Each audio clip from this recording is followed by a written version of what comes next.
انسان یہ مان لے کہ وہ بہت سے حقائق اور وہ بہت سے معاملات زندگی جو سر انجام پاتے ہیں میری سمجھ سے بالاتر ہیں۔ الف لام میم۔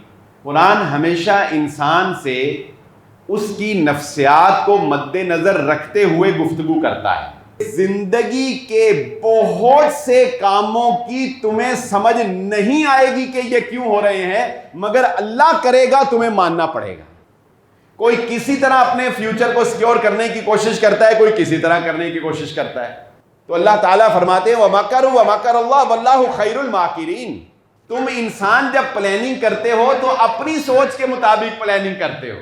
اللہ تعالیٰ کے فیصلوں پر اعتماد اور اس کے بعد تھوڑا سا صبر اور اس کے بعد شکر اور پھر نتیجہ۔ ہماری گفتگو کا عنوان جیسا کہ آپ احباب نے ہمارے فلائر پر دیکھ لیا ہوگا، یہ ایک ایسی سوچ اور ایسی فکر کی ترجمانی ہے کہ جو انسان کی زندگی کو پرسکون بھی بناتی ہے اور انسان اور اللہ کے تعلق کو مضبوط کرتی ہے۔ یعنی اگر انسان یہ مان لے کہ وہ بہت سے حقائق اور وہ بہت سے معاملات زندگی جو سر انجام پاتے ہیں میری سمجھ سے بالاتر ہیں، اور اس موضوع کا انتخاب میں نے قرآن مجید کے آغاز سے کی سمجھ لیں کہ پہلی آیت سے کیا۔ یعنی ابھی سورۃ الفاتحہ تو ایک دعا ہے تو وہ بھی قرآن، لیکن وہ ایک دعا ہے جس میں ہم اللہ تعالیٰ سے زندگی گزارنے کے لیے ایک راستہ مانگتے ہیں، ایک اچھا راستہ، ایک سیدھا راستہ، اور اس کے بعد اس دعا کا آغاز جب ہوتا ہے تو اللہ تعالیٰ کہتے ہیں الف لام میم۔ ٹھیک ہے، یعنی قرآن ذالک الکتاب لا ریب فیہ کہنے سے بھی پہلے، یہ بات کہنے سے بھی پہلے کہ جو میں تمہیں اب نظام زندگی دینے جا رہا ہوں اس قرآن کتاب کی شکل میں، اس میں کوئی شک کی گنجائش نہیں ہے، یہ یقین دہانی کروانے سے پہلے اللہ تعالیٰ حروف مقطعات میں سے ایک لے کے آئے ہیں الف لام میم۔ قرآن ہمیشہ ایک بات ذہن نشین رکھیں، میں نے اس کی مختلف اپنے خطبات میں مثالیں بھی آپ کو دی ہیں، آپ کو یاد ہوگا، قرآن ہمیشہ انسان سے اس کی نفسیات کو مد نظر رکھتے ہوئے گفتگو کرتا ہے، کیونکہ اللہ رب العزت نے انسان کو بنایا بھی ہے، خالق بھی ہے، اور اسی نے اس کے سافٹ ویئر کے مطابق اس کے لیے یہ کلام جو ہے یہ پیش کیا ہے۔ تو الف لام میم حروف مقطعات میں سے ہیں، یعنی ان کو کاٹ کاٹ کے پڑھا جاتا ہے، الف کو الگ پڑھا جاتا ہے، لام کو الگ پڑھا جاتا ہے اور میم کو الگ پڑھا جاتا ہے، اس لیے ان کو کہا جاتا ہے حروف مقطعات۔ ان کے بارے میں آپ نے علماء کرام سے یہ بات بڑی معروف سنی ہوگی کہ آج تک ان کے معنی کو اللہ تعالیٰ نے بیان نہیں کیا۔ اس کا مطلب کیا ہے؟ اللہ تعالیٰ نے کسی کو نہیں بتایا۔ اللہ تعالیٰ نے کس کو بتانا تھا؟ اللہ نے حضرت محمد الرسول اللہ صلی اللہ علیہ وسلم کو بتانا تھا، جیسا کہ سارے قرآن کی تفسیر محمد صلی اللہ علیہ وآلہ وسلم نے کی ہے۔ تو اللہ تعالیٰ نے وضاحت نہیں کی، محمد صلی اللہ علیہ وآلہ وسلم نے بتایا نہیں۔ جب محمد صلی اللہ علیہ وسلم نے بتایا تو صحابہ کرام بھی اس پہ خاموش۔ لیکن ہمیں اس کا معنی نہیں پتا، لیکن ہمیں دو باتوں کا پھر بھی یقین ہے۔ اس میں پہلی بات یہ ہے، ہم یہ ایمان لاتے ہیں اور یہ یقین رکھتے ہیں کہ یہ قرآن مجید کا حصہ ہے۔ ہم یہ مانتے ہیں نا کہ ہمیں پتہ نہیں ہے کہ الف لام میم کا معنی کیا ہے، لیکن ہم مانتے ہیں کہ یہ قرآن کا حصہ ہے، ہم انکار نہیں کر سکتے، یہ اللہ کا کلام ہے، یہ ہم مانیں گے۔ اور دوسری بات ہم یہ بھی مانتے ہیں کہ اس کو پڑھنے کے ہر حرف پر ہمیں ثواب بھی ملتا ہے. یعنی دوسرے قرآنی الفاظ جن کا معنی کا ہمیں پتہ ہے ان کے پڑھنے کا ثواب کوئی ان سے زیادہ نہیں ہے کہ ان کی سمجھ نہیں آتی لہذا ان کا ثواب جو ہے 5 نیکیاں کر دو اور ان کا 10 نہیں. ایسا نہیں ہے، برابر ایکول. اللہ تعالیٰ قرآن کے آغاز میں ہمیں ان حروف سے یہ بات سمجھانا چاہتے ہیں کہ اے میرے بندو، زندگی گزارنے کے لیے تمہیں سب سے پہلے جس نظریے کو اپنے دماغ میں بٹھانا ہے وہ یہ ہے کہ زندگی کے بہت سے کاموں کی تمہیں سمجھ نہیں آئے گی کہ یہ کیوں ہو رہے ہیں، مگر اللہ کرے گا تمہیں ماننا پڑے گا. اللہ تمہاری زندگی کو چلائے گا اس طرح. تمہیں بظاہر ہو سکتا ہے لگے کہ یہ کیا ہو رہا ہے، یہ کیسے ہو رہا ہے، کیوں ہو رہا ہے، سمجھ نہیں آئے گی، تمہیں سمجھ نہیں آئے گی، اور بظاہر ہو سکتا ہے کہ تمہیں لگے کہ یہ صحیح نہیں ہو رہا ہے. لیکن جس طرح تم نے الف لام میم کو مان لیا تھا کہ یہ اللہ کا کلام ہے، سچا ہے، اللہ نے رکھا ہے، میں نے اس کو مانا ہے، اسی طرح زندگی کے شروعات کرنے سے پہلے یہ ذہن میں بات بٹھا لو کہ تمہیں بہت سی زندگی کی حقیقتوں کی سمجھ نہیں آنے والی. تمہیں اللہ کی پلاننگ کے ساتھ خوش ہونا ہے اور تمہیں یہ یقین رکھنا ہے کہ اللہ تعالیٰ لیس بظلام للعبید، اللہ تعالیٰ اپنے بندوں کے اوپر ظلم نہیں کرتا ہے. بس یہ نظریہ تمہارا قائم رہنا چاہیے. پھر زندگی کے اتار چڑھاؤ اور زندگی کے جو رموز و اوقاف ہیں، کہاں زندگی ٹھہرتی ہے، کہاں تیز چلتی ہے، یہ سب تمہارے لیے بہت آسان ہو جائیں گے. میں آپ کو ایک بڑی پیاری اگزامپل سورۃ العنکبوت کی جو میں نے آیت پڑھی ہے نا، اس سے آپ کو سمجھاتا ہوں. میں اس سے آپ کو صرف یہ بات سمجھانا چاہتا ہوں کہ ہماری سوچ کا دائرہ کار کتنا محدود ہے اور اللہ تعالی ہماری خیر خواہی میں کتنا وسعت رکھتا ہے، کتنی محبت رکھتا ہے، کتنا اللہ رب العزت نے ہماری خیر خواہی میں بہترین فیصلے کیے. اللہ تعالیٰ کہتے ہیں کہ اے وہ لوگو والذین آمنوا، وہ لوگ جو ایمان لائے اور انہوں نے نیک اعمال کیے، لنکفرن عنہم سیئاتہم، ایک تو ہم ان کے ایمان لانے اور نیک اعمال کی برکت سے یہ کام کرتے ہیں کہ بہت سی خطائیں اور بہت سی غلطیاں ہم ان کی ویسے ہی معاف کر دیں گے. وَلَنَجْزِيَنَّهُمْ أَحْسَنَ الَّذِي كَانُوا يَعْمَلُونَ. اچھا، اس کو سمجھنے سے پہلے ایک بات اور سمجھتے ہیں. مجھے یاد نہیں ہے اور آپ میں سے بھی کسی کو یہ یاد نہیں ہے اور نہ ہی کسی کے کوئی اس کا ادراک کر سکتا ہے. زندگی میں ہم نے بہت سی نمازیں پڑھی، لیکن کیا آپ آج یہ بیٹھ کر اگر سوچیں اور غور کریں، دماغ پر زور ڈالیں اور سمجھنے کی کوشش کریں کہ زندگی کی کون سی ایسی نماز تھی جو سب سے زیادہ بہترین انداز میں پڑھی گئی، تو کیا آپ اس نماز کو ڈھونڈ سکیں گے؟ آپ نہیں ڈھونڈ سکتے.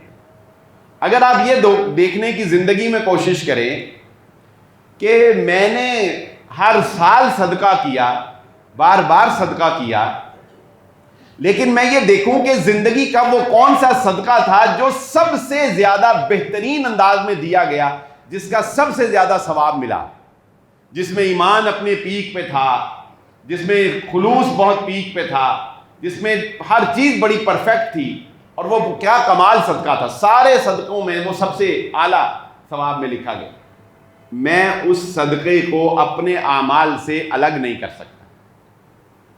میں نے زندگی کی کئی بہاریں گزاری اور اللہ کی توفیق سے ہم نے ماہ رمضان کے ہر سال روزے رکھے.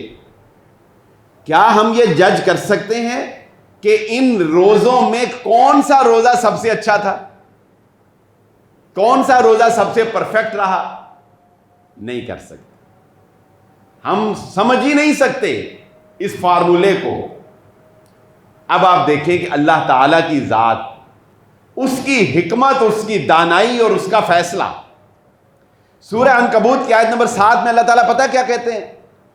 اے ایمان والو، تمہارے نیک اعمال کی بدولت پہلے تو ہم تمہیں گناہوں سے پاک کرتے ہیں، اور دوسری بات وَلَنَجْزِيَنَّهُمْ أَحْسَنَ الَّذِي كَانُوا يَعْمَلُونَ، اور جب ہم تمہیں قیامت والے دن تمہاری نیکیوں کا اجر دیں گے نا، تمہاری نیکیوں کا بدلہ دیں گے، تو ہم نے تمہاری زندگی میں سے تمہاری وہ عبادت جو سب سے زیادہ پرفیکٹ تھی، تمہاری زندگی کی وہ نماز جو سب سے زیادہ پرفیکٹ پڑھی گئی، جس میں سب سے زیادہ ثواب تمہیں ملا، ہم تمہاری ساری نمازوں کا ثواب اس ایک پرفیکٹ نماز کے برابر کر کے دے دیں گے. احسن الذی کانوا، سب سے عمدہ عمل جو تم نے کیا ہوگا نا زندگی میں، اس کے مطابق بھی. ہو سکتا ہے ہم نے کوئی نماز پڑھی ہو جس میں صرف 1 نمبر ملا ہو، کوئی نماز پڑھی ہو جس میں 98 ملے ہوں، کوئی پڑھی ہو جس میں 100 ملا ہو. تو اللہ تعالیٰ کہتے ہیں ہماری کیلکولیشن یہ نہیں ہوگی کہ 1 10 20 98 سب کو جمع کرو، نہیں. اللہ تعالیٰ کہتے ہیں ہم کہیں گے اس کی زندگی کی سب سے پرفیکٹ نماز کے نمبر کتنے تھے؟ فرشتے کہیں گے 99. اللہ تعالیٰ کہیں گے ساری نمازوں کے نمبر 99 کے حساب سے اس کو ثواب عطا کر. بتائیں یہ کیلکولیشن ہم کر سکتے ہیں؟ ہم سوچ بھی سکتے ہیں؟ ہم کوئی ایسی نماز الگ رکھ سکتے ہیں کہ یہ نماز بڑی پرفیکٹ ہے اس کو الگ رکھ دو؟ نہیں ہوتا. تو اللہ تعالیٰ قرآن مجید میں بارہا مقامات پر آپ کو یہ بات سمجھانے کی کوشش کریں گے وَمَا أُوتِيتُم مِّنَ الْعِلْمِ إِلَّا قَلِيلًا. اللہ تعالیٰ کہتے ہیں انسانوں، جو علم تمہیں دیا گیا ہے وہ بہت تھوڑا ہے. جو علم تمہیں دیا گیا ہے وہ بہت تھوڑا ہے، اور جو علم اللہ تعالیٰ کے پاس ہے وہ بہت وسیع ہے، وہ بہت کامل ہے. اس کو ایک اور مثال سے سمجھتے ہیں. زندگی کی حقیقتوں میں سے ایک حقیقت یہ بھی ہے کہ انسان اپنے مستقبل کے بارے میں ہمیشہ پریشان رہتا ہے. انسان اپنے مستقبل کے بارے میں کہ پتہ نہیں کیا ہوگا، پتہ نہیں کیا ہوگا، اور مستقبل کو سیکیور کرنے کے لیے، محفوظ بنانے کے لیے انسان اپنے حال میں بہت سی سٹرگل کرتا ہے. اور انسان یہ سوچتا ہے کہ کیا میں اپنے بچوں کے لیے اتنا سرمایہ چھوڑ جاؤں کہ میرے بعد ان کو کوئی فکر نہ ہو. ہر باپ یہ سوچتا ہوگا، سوچتا ہے نا. ہر ماں باپ یہ سوچتے ہیں کہ جو میں نے سٹرگل کی یا جو میں نے ٹف ٹائم دیکھا، اب میں اتنی محنت کر جاؤں کہ میرے بچے نہ دیکھیں. کوئی کسی طرح اپنے فیوچر کو سیکیور کرنے کی کوشش کرتا ہے، کوئی کسی طرح کرنے کی کوشش کرتا ہے. لیکن اگر اس فیوچر کو بنانے کے چکر میں تم نے اپنے اللہ سے تعلق کو توڑ لیا اور تم نے اللہ پر اعتماد نہ کیا، تو اللہ تعالیٰ فرماتے ہیں وَمَكَرُوا وَمَكَرَ اللَّهُ وَاللَّهُ خَيْرُ الْمَاكِرِينَ. تم انسان جب پلاننگ کرتے ہو تو اپنی سوچ کے مطابق پلاننگ کرتے ہو. تم سوچتے ہو کہ 1 کروڑ روپیہ ہوگا نا تو ہی میرے بچے سیکیور فیل کریں گے، 2 کروڑ ہوگا تو ہی میرے بچے میرے جانے کے بعد کوئی بزنس کر سکتے ہیں. اللہ تعالیٰ کہتے ہیں تمہاری پلاننگ کچھ اور طرح کی ہوتی ہے، لیکن جو اللہ پلان کر رہا ہوتا ہے، اگر تمہیں اللہ کی پلاننگ پر اعتماد نہیں ہے، تم سمجھتے ہو تم زیادہ بہتر کر سکتے ہو، اللہ بہتر نہیں کر سکتا، تو اللہ تعالیٰ کہتے ہیں کہ ہم پھر تمہیں یہ بتاتے ہیں کہ کتنے ہی ایسے والدین تھے جنہوں نے اپنے بچوں کو کروڑوں روپے دیے، لیکن ان کے جانے کے بعد جتنی تیزی سے وقت گزرا اتنی تیزی سے ہی دولت ختم ہو گئی، اتنی تیزی سے ہی دولت سلپ کر گئی. تم نہیں پلاننگ کر سکتے، اللہ پلاننگ کر سکتا ہے. تم اپنے بچوں کا فیوچر سیکیور نہیں کر سکتے. جو تمہارے بچوں کا فیوچر سیکیور کر سکتا ہے وہ اللہ کی ذات ہے. تمہیں اپنے تئیں کوشش کر کے اللہ تعالی سے دعا کرنی ہے کہ اے اللہ میں کوشش کر چلا ہوں، میرے اختیار میں کچھ نہیں ہے، جو بھی کرنا ہے تو نے کرنا ہے۔ پھر دیکھو اگر تم نے کچھ نہ بھی چھوڑا ہوگا تو اللہ تعالیٰ کہتے ہیں ہم نے یتیموں کو بھی دنیا میں تخت پہ بٹھا کے دکھایا، ہم نے یتیموں کو بھی ترقی دے کر دکھائی ہے۔ لیکن تمہیں اپنی پلاننگ پر اعتماد نہیں کرنا، تمہیں اللہ کی پلاننگ پہ اعتماد کرنا ہے۔ تمہاری پلاننگ صرف دنیا کی حد تک سوچ سے ہے، اور اللہ کی پلاننگ وہ تمہارے فیوچر سے وابستہ، تمہاری آخرت سے وابستہ، تمہاری بہتری سے وابستہ، تمہاری ہر چیز سے وابستہ ہے۔ بہت آسان تکرہوا شیئا، ممکن ہے کہ کوئی چیز تمہیں بری لگتی ہو لیکن اللہ نے اس میں تمہارے لیے خیر رکھی ہے، اور ممکن ہے کہ کوئی چیز تمہیں لگتا ہو کہ یہ پلاٹ اگر میں خرید لوں تو بس پھر مجھے اور کوئی ضرورت نہیں ہے، اور اسی میں اللہ تعالیٰ نے تمہارے لیے نقصان رکھا ہو۔ اس کا مشاہدہ آپ زندگی کی بہت سے امور میں کر سکتے ہیں۔ انسان جب جوانی کے فیز سے گزر رہا ہوتا ہے تو جذبات اس وقت بڑے جوان ہوتے ہیں، اور انسان اگر کسی شخص سے، مرد کسی اور لڑکی سے یا لڑکی کسی مرد سے محبت کر بیٹھے تو اب اس کو یہ لگتا ہے کہ اگر میں نے اس کو نہ پایا تو زندگی جینے کا مقصد کوئی نہیں۔ بتائیں جوانی میں ایسے لگتا ہے کہ نہیں لگتا ہے؟ ایسی فیلنگ شیطان فیلنگ ڈالتا ہے۔ یہ شیطان کہتا ہے کہ اگر تمہیں یہ نہ ملا تو پھر تمہارے جینے کا مقصد ختم ہو گیا، اور اسی وجہ سے آپ دیکھیں کہ محبت کی ناکامی میں لوگ خودکشی تک کر بیٹھتے ہیں کہ نہیں کر بیٹھتے، اس لیے کہ انہیں اللہ پر یقین نہیں ہوتا، انہیں اللہ کی پلاننگ پہ یقین نہیں ہوتا، انہیں اس بات کا اعتماد نہیں ہوتا کہ اللہ اگر مجھ سے کچھ چھین رہا ہے تو اس میں بھی میرا فائدہ ہے، اگر مجھے یہ نہیں مل رہا تو اس میں بھی میرے لیے کوئی خیر رکھی ہوئی ہے۔ اور انسان وقت کے آگے نہیں دیکھ سکتا۔ بسا اوقات اس وقت جو چیز آپ کو مل رہی ہوتی ہے وہ بظاہر آپ کو اچھی نہیں لگ رہی ہوتی، لیکن آج سے 15 سال بعد وہی چیز آپ کے لیے اتنی فائدہ مند ثابت ہوتی ہے کہ آپ کہتے ہیں یا اللہ تیرا شکر ہے کہ اس وقت مجھے یہ چیز مل گئی۔ اللہ تعالیٰ ٹائم کے ساتھ ساتھ آپ کی چیزوں کے اندر برکت ڈالتا چلا جاتا ہے، لیکن بات وہاں پہ آ کے ختم ہوتی ہے کہ آپ کو یہ ماننا پڑے گا کہ اللہ بیسٹ پلانر، آپ کی لائف کا بھی، آپ کی زندگی کا بھی پلان اللہ بہتر کر رہا ہے۔ اللہ تعالیٰ قرآن مجید میں فرماتے ہیں اللہ یبسط الرزق لمن یشاء ویقدر۔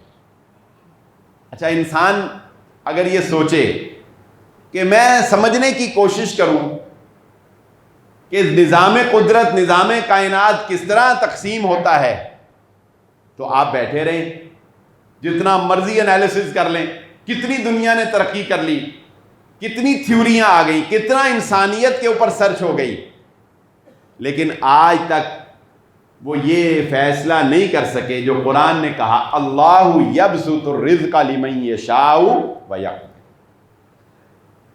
اللہ تعالیٰ کہتے ہیں میں جس کے لیے چاہتا ہوں رزق میں اضافہ کرتا ہوں، جس کے لیے چاہتا ہوں رزق کم کرتا ہوں، بقدر کفایت کرتا ہوں۔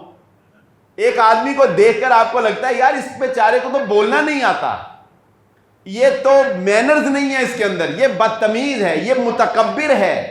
ایسے ٹک ٹاکر آپ نے دیکھے نہیں ہیں جو تکبر میں غرباء پہ جوتیاں تک برسا رہے ہیں، لیکن دولت کے انبار لگے ہوئے۔ کیا حکمت ہے؟ کیوں کوئی امیر ہے، کیوں کوئی غریب ہے، کیوں کوئی خوبصورت ہے، کیوں کوئی اتنا خوبصورت نہیں ہے، کیوں کوئی معذور پیدا ہوا؟ اچھا ایک اور بات کو سمجھے، کیوں اللہ رب العزت کسی کو 4 سال کی عمر میں ہی، بچپن میں ہی اور اس کے ماں باپ سے چھین کر اپنے پاس بلا لیا؟ موت کی حقیقت کیا انسان سمجھ سکتا ہے؟ کیوں کوئی 24 سال کی جوانی میں فوت ہوا؟ کیوں کسی ایک ہی خاندان کے 7 افراد چلے گئے؟ کیوں کوئی بڑھاپے میں جا کے موت مانگ رہا ہے اور اسے موت نہیں آ رہی؟ کیوں کوئی دعائیں کر رہا ہے کہ موت نہیں آ رہی؟ اور اللہ تعالیٰ کہتے ہیں اس موت کے فیصلے میں جو حکمت پنہا ہے ایک لمحہ پہلے نہیں ہوگا، ایک لمحہ بعد میں نہیں ہوگا۔ اس موت کے فیصلے میں جو حکمت پنہا ہے وہ انسان نہیں سمجھ سکتے، وہ صرف اور صرف اللہ کی ذات کے پاس، انسان سمجھ ہی نہیں سکتا۔ اس لیے اللہ تعالیٰ نے موت کا فیصلہ یہ صرف اپنے پاس رکھا، یہ کسی انسان کو اس کی موت کے بارے میں بتایا نہیں گیا، نہ کسی دوسرے کی موت کے بارے میں کوئی انسان جو ہے وہ جان سکتا ہے۔ اور اللہ تعالیٰ نے یہ تقسیم جو کی ہے، ہمیں یہ ایمان لانا ہے کہ اے اللہ تو نے جو تقسیم کی ہے یہ تقسیم نا انصافی پر مبنی نہیں ہے، یہ تقسیم بالکل انصاف کے اوپر مبنی ہے۔ تیرا ہر فیصلہ ناصیتی بیدک ماضٍ فیہ حکمک عدل فیہ قضاؤک۔ اے اللہ میری پیشانی تیرے ہاتھ میں۔ اے اللہ، میں پوری دعا کے الفاظ کیا ہیں؟ اللہم انی عبدک وابن عبدک وابن امتک۔ یہ تصور اگر میرے اور آپ کے اندر پیدا ہو جائے، زندگی کے دکھ ختم ہو جائے، زندگی جینے کا مزہ آنے لگ جائے۔ ایک طرف ہم کہتے ہیں کہ رشتے آسمانوں پر بنتے ہیں، اور پھر ساری زندگی روتے رہتے ہیں کہ ہائے کیڑا دن سی کہ میرا تیرے نال بیاہ ہو گیا۔ ہے کہ نہیں؟ تضاد ہے کہ نہیں؟ ناشکری کے کلمات اپنی زبان سے ادا کرنے کے اثرات ہوتے ہیں۔ جب آپ اللہ کی دی ہوئی چیزوں پر خوش نہیں ہوتے نا، جب آپ اللہ کی دی ہوئی چیزوں پر راضی نہیں ہوتے، تو پھر اللہ تعالیٰ کہتے ہیں جب بندہ ہی میری عطا پر خوش نہیں ہے، ناشکری کر رہا ہے، تو اللہ تعالیٰ پھر اس ناشکری کی وجہ سے اس نعمت کے اندر سے برکت کو کھینچ لیتا ہے۔ برکت چلی جاتی ہے، رشتوں میں سے برکت چلی جاتی ہے، سواری میں سے برکت اٹھ جاتی ہے، گھر میں سے برکت اٹھ جاتی ہے۔ آپ ایک بہترین گھر میں رہتے ہیں، لیکن آپ ہر وقت کوستے رہے کہ ہائے کیا مصیبت ہے، اس گھر میں فلاں مسئلہ ہے، اس میں فلاں مسئلہ ہے، اس میں فلاں مسئلہ ہے۔ اللہ تعالیٰ پھر آپ کے دل سے اس گھر کی محبت نکال لیتا ہے، آپ کے دل میں بے برکتی آ جاتی ہے، پھر آپ کا اس میں دل نہیں لگے گا۔ تو اللہ تعالیٰ انسان کو یہ بات سمجھاتے ہیں قرآن مجید کے اندر کہ تمہیں جس دن یہ ماننا آ گیا کہ اللہ میں تیرا غلام، میرا باپ بھی تیرا غلام، میری ماں بھی تیری غلام، ہم جدی پشتی تیرے غلام، ہماری پیشانی تیرے ہاتھ میں ہے، اور ہم اس بات کو تسلیم کرتے ہیں ماضٍ فیہ حکمک عدل فیہ قضاؤک، میری ذات کے بارے میں کیے جانے والا تیرا ہر فیصلہ جو ہے وہ عدل پر مبنی ہے۔ تو کبھی بھی میرے ساتھ ناانصافی نہیں کر سکتا ہے، تو کبھی میرے ساتھ غلط نہیں کر سکتا ہے، تو کبھی میرا برا نہیں چاہ سکتا ہے۔ وہ اللہ جو اپنے بندوں پر اتنا مہربان ہے، الرحمن علم القرآن خلق الانسان علمہ البیان، وہ کہتا ہے کہ اے بندو مجھے رحمان مانا ہے نا، تم نے یہ مانا ہے کہ میں سب سے زیادہ مہربان ہوں، میں تم پر رحمت کرنے والا ہوں، تو دیکھو میری رحمت کا عالم یہ ہے، اس کی رحمت یہ ہے، اللہ اکبر، کہ اس نے کہا کہ میں رحمان ہوں، میں تم پہ مہربان ہوں، تمہاری تخلیق سے بھی پہلے۔ الرحمن علم القرآن خلق الانسان، انسان کی، یہاں پر بھی انسان کی تخلیق کا ذکر اللہ نے بعد میں کیا، اور پہلے یہ بات ارشاد فرمائی کہ اگر تم مجھے رحمان مانتے ہو اور میری رحمت کو سمجھنا چاہتے ہو تو سمجھو کہ میں نے زندگی گزارنے کے لیے تمہیں قرآن کا علم سکھایا ہے، اس قرآن کی تعلیمات کے مطابق چلو گے تو تمہیں پتہ چلے گا کہ اللہ تعالیٰ تم پہ کتنا مہربان ہے۔ حالانکہ انسان پہلے ہے اور قرآن کا علم بعد میں آیا ہے، لیکن اللہ نے سورہ رحمان میں انسان کی تخلیق کا ذکر بعد میں کیا اور قرآن کی تعلیم کا ذکر پہلے کیا، یہ بتانے کے لیے کہ انسانی زندگی اس وقت ہی رحمان کے ساتھ جڑ سکتی ہے. انسانی زندگی اس وقت ہی رحمان کے ساتھ جڑ سکتی ہے جب وہ قرآن کی تعلیمات کے مطابق عمل کرے, جب وہ قرآن کے مطابق چلے. رسول اللہ صلی اللہ علیہ وآلہ وسلم کے پاس ایک صحابی تھے, ان کا نام تھا حضرت جلیبیب رضی اللہ تعالیٰ عنہ. نبی صلی اللہ, اعتماد کی بات آپ کو بتانے لگا ہوں.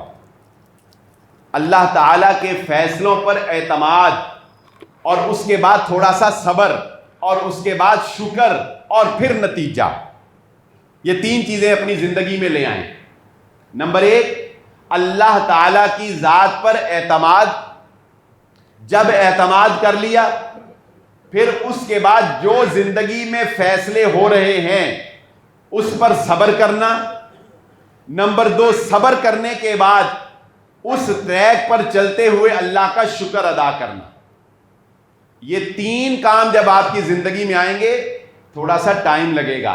یہ 2-4 سال کی بات نہیں ہے, اس کو 15-20 سال لگ سکتے ہیں, 25 سال لگ سکتے ہیں. اللہ کو بہتر پتا ہے کتنے سال تمہیں اس آزمائش میں رکھنا ہے.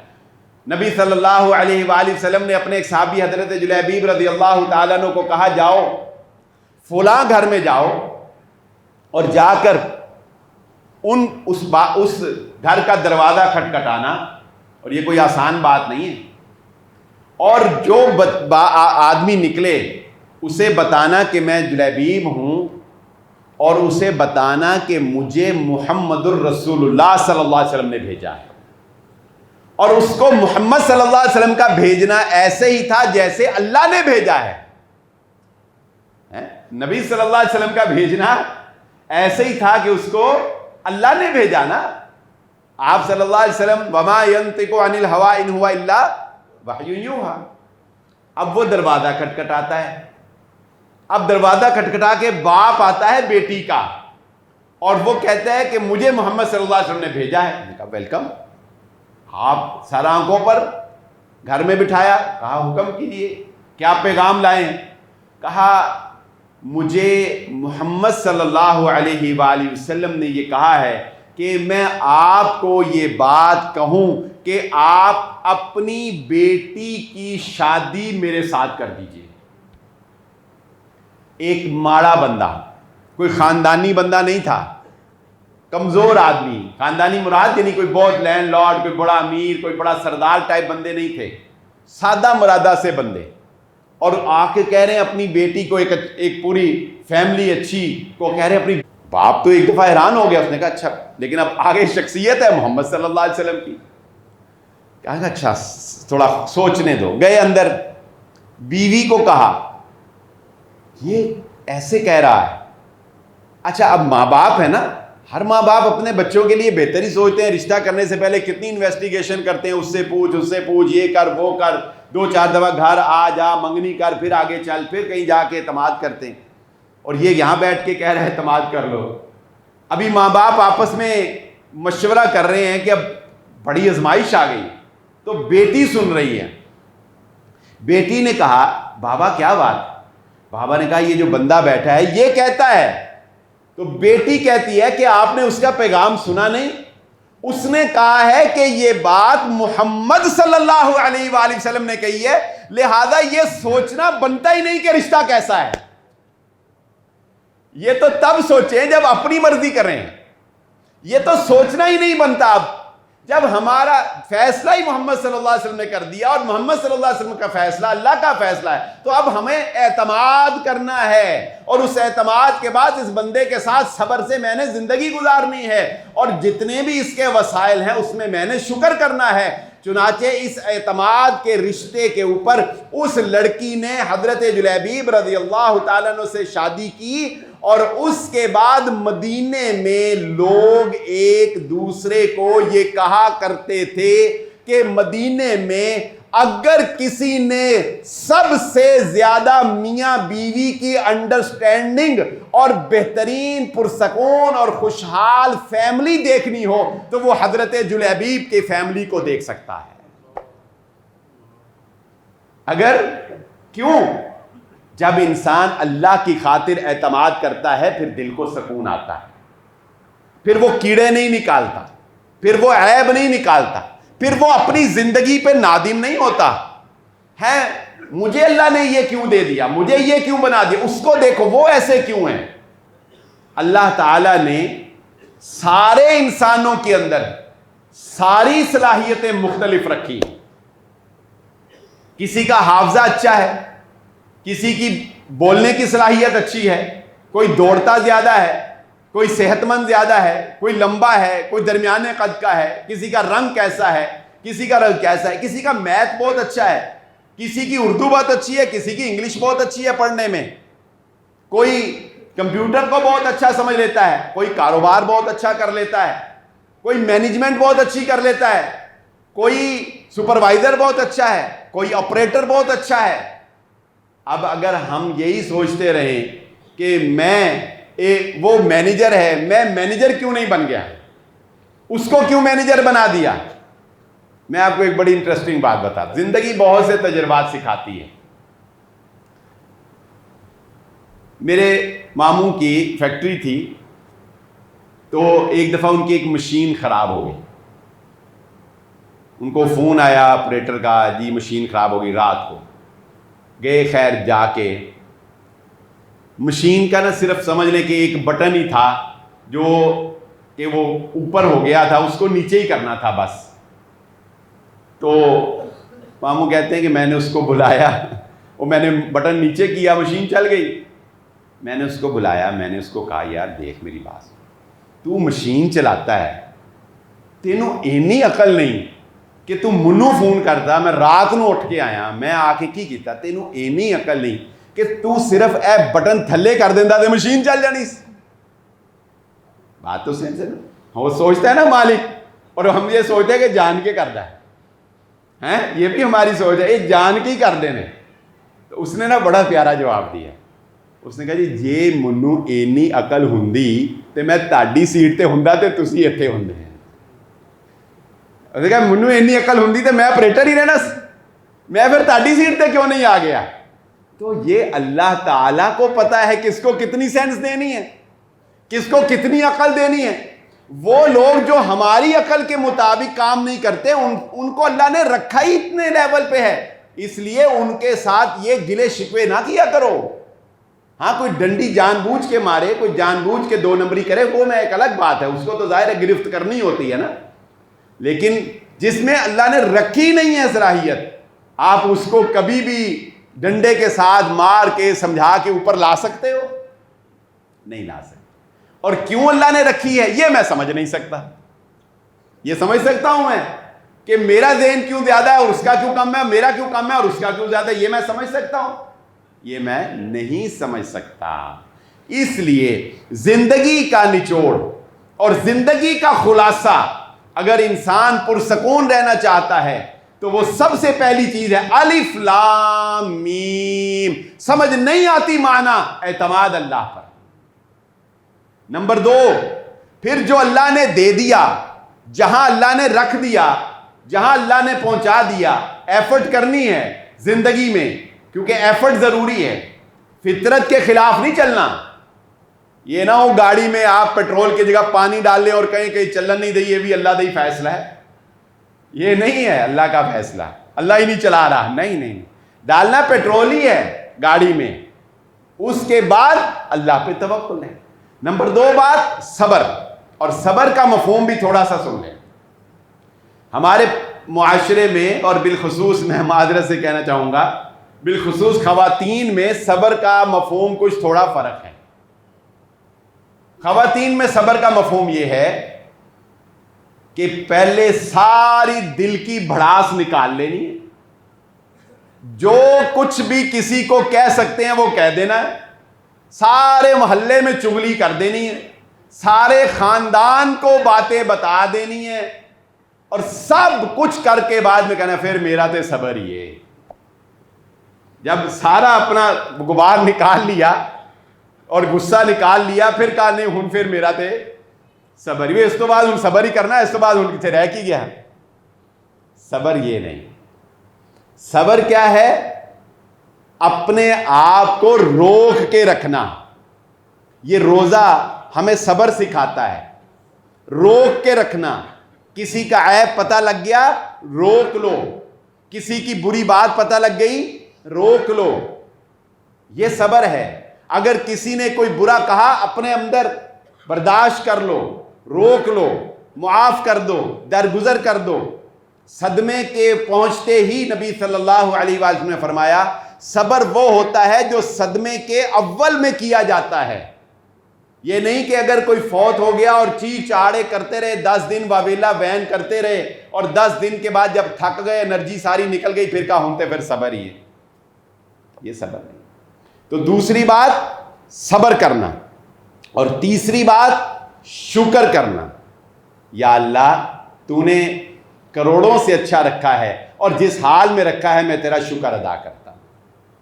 جس حال میں رکھا ہے میں تیرا بندہ ہوں, میں مانتا ہوں تو میرے ساتھ زیادتی نہیں کر سکتا, تو میرا غلط نہیں کر سکتا. اور ایک آخری بات سمجھ لیں پھر بات کو ختم کرتے ہیں. دعائے استخارہ پر میں نے ایک پورا جمعہ پڑھایا ہے, وہ ضرور سنیے گا, اس کے ساتھ اٹیچ کر کے آپ کو اور مزہ آئے گا. انی استخیرک بعلمک واستقدرک بقدرتک واسألک من فضلک فانک تقدر ولا اقدر وتعلم ولا اعلم وانت علام الغیوب فان كنت تعلم ان هذا الامر خیر لی فی دینی و معاشی. بہت پیاری بات. ہم جب کسی چیز کو اپنے لیے بہتر کنسیڈر کرنے کی کوشش کرتے ہیں تو ہم صرف ایک چیز کو سامنے رکھتے ہیں یا دو چیزوں کو. وہ کیا ہوتے ہیں؟ ہم کہتے ہیں دنیا میں یہ چیز مجھے کتنا فائدہ دے سکتی ہے. ہم کسی بھی چیز کو جب اپنے ساتھ اٹیچ کرتے ہیں, خریدتے ہیں, پرچیز کرتے ہیں, کنورٹ کرتے ہیں, شادی کرتے ہیں, مکان خریدتے ہیں, کوئی بھی ڈیسیژن, بچے کو اسکول میں داخل کرواتے ہیں, کوئی جاب ہم جوائن کرتے ہیں, کوئی بھی فیصلہ ہم کرتے ہیں, ہم کیا کنسیڈر کریں گے؟ زیادہ سے ہم سوچتے ہیں یار پیسے کتنے کو بچن گے, فیوچر چیزہ ریٹ کی ہوئے گا, مستقبل میں اس کے ساتھ لائف کیسی رہے گی, دوست بنانا ہے, دنیا میں کتنا کو فائدہ دے سکتا ہے. ہم ایک چیز دیکھتے ہیں.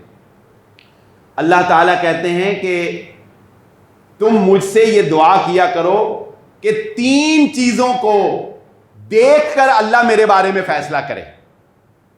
نمبر 1, یہ معاملہ میری دنیا کے لیے کتنا بہتر ہے. اگر میری دنیا کے لیے اچھا ہے تو مجھے دے دے, اگر دنیا کے لیے اچھا نہیں ہے فاصرف عنی واصرفنی عنہ واقدر لی الخیر حیث کان ثم ارضنی بھی.